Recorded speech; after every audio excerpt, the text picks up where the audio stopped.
Ivoiriens, Ivoiriennes, euh, chers habitants de notre village, la Côte d'Ivoire unie et indivisible, je me présente, je suis Aruna Douamba, président de la FENOE, la Fédération nationale des Ivoiriens d'origine étrangère et de souche, dont le but est un seul village, la Côte d'Ivoire. Donc un seul village, la Côte d'Ivoire.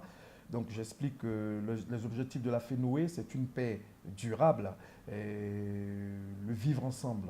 Donc nous nous battons depuis 2015 dans le but de pouvoir rassembler tous les Ivoiriens qui mettent la patrie avant l'ethnie et qui pensent que la Côte d'Ivoire est une et indivisible. Donc, et à ce jour, je me réjouis car à ce jour, nous sommes à plus d'1 million d'adhérents. Donc, les Ivoiriens perçoivent très bien le message de la FENOE. Donc, aujourd'hui, je voudrais m'adresser au peuple de notre village sur le comportement de nos hommes politiques en ce qui concerne la réconciliation.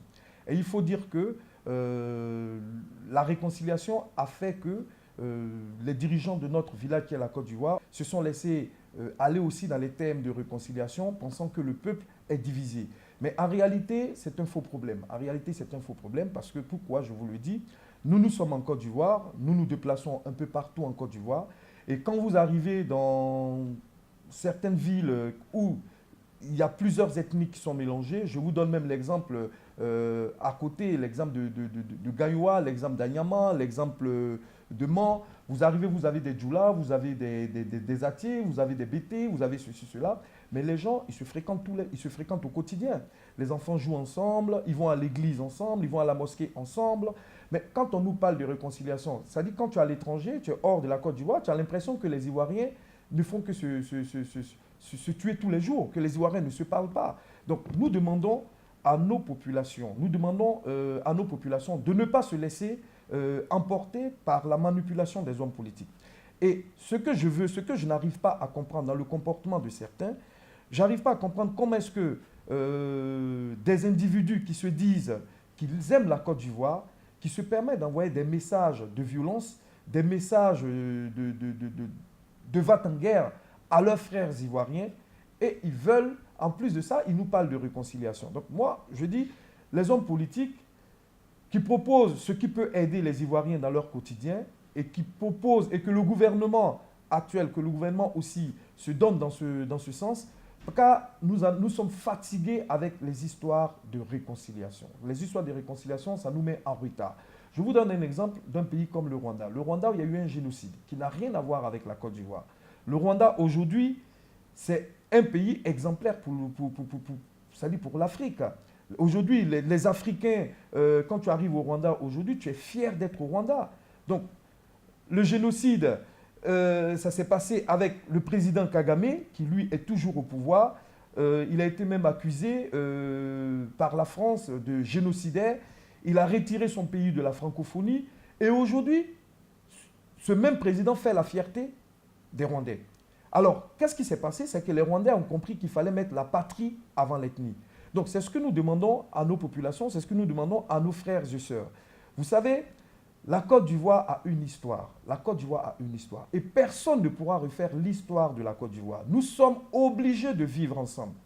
Nous sommes dans l'obligation de vivre ensemble. Que tu sois Moussi, que tu sois Baoulé, que tu sois Bété, que tu sois Yoruba, que tu sois Arabe, que tu sois de la peau blanche. Si tu es ivoirien, tu restes ivoirien. Ça, c'est l'histoire de la Côte d'Ivoire. L'histoire de la Côte d'Ivoire ressemble à l'histoire américaine. C'est pour ça que nous avons vu un Barack Obama a pu être président aux États-Unis. Donc, on ne peut pas changer l'histoire américaine, donc on ne peut pas changer l'histoire de la Côte d'Ivoire. Donc, je demande à nos frères ivoiriens et à nos sœurs ivoiriennes de comprendre le but et l'objectif de la FENOE. L'objectif de la FENOE, c'est de nous rassembler. C'est de nous rassembler parce que l'union fait la force. Et une fois nous sommes unis, nous pourrons demander à nos dirigeants, que ce soit le pouvoir actuel ou un pouvoir qui va venir après, nous pourrons demander aux dirigeants de s'occuper du bien-être des populations, du bien-être des Ivoiriens. Car si nous ne sommes pas unis, les politiciens vont toujours arriver à nous manipuler.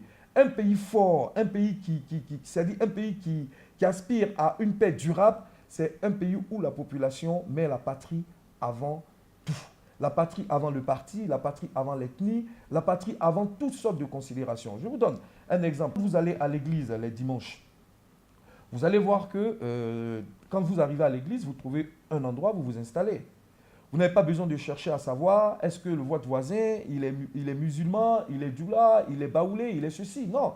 Vous vous asseyez et lorsque le prêtre ou le pasteur vous dit de dire au voisin que Jésus l'aime, vous vous retournez, lui vous dit Jésus t'aime et vous aussi pareil, et vous vous serrez la main.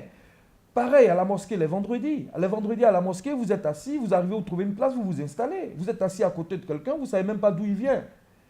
Et pareil, c'est-à-dire vous êtes obligé de vous serrer les mains parce que vous êtes de la même religion. Mais pourquoi est-ce que quand on sort de ces milieux, on devient méchant? On devient méchant. L'Ivoirien devient méchant. Pourquoi? L'Ivoirien devient celui qui pense que c'est à cause de l'autre que lui n'arrive pas à émerger. Mais non, je suis désolé. L'Ivoirien a perdu ce qu'on appelle le sens du travail. J'ai l'impression que mes frères et sœurs sont maintenant habitués à une certaine facilité. L'Ivoirien avant n'attendait rien du gouvernement. L'Ivoirien avant n'attendait rien de l'État. L'Ivoirien, c'est celui qui se levait le matin et qui pensait comment il va se battre pour s'en sortir. Mais ça a été toujours comme ça depuis l'existence de la Côte d'Ivoire. Donc il y a ceux qui sont dans leur métier, dans leur rôle, qui sont les politiciens, et il y a nous autres qui cherchons que la paix. Et quand il y a la paix, on arrive à tout faire. Donc je demande à mes frères et sœurs, encore une fois, de se donner la main. De se donner la main et d'arrêter d'avoir des propos haineux. Arrêtez d'avoir des propos qui amènent vos frères à la violence. Car la violence ne nous arrangera pas du tout. Donc voilà un peu le message que je voulais passer à mes frères en ce jour.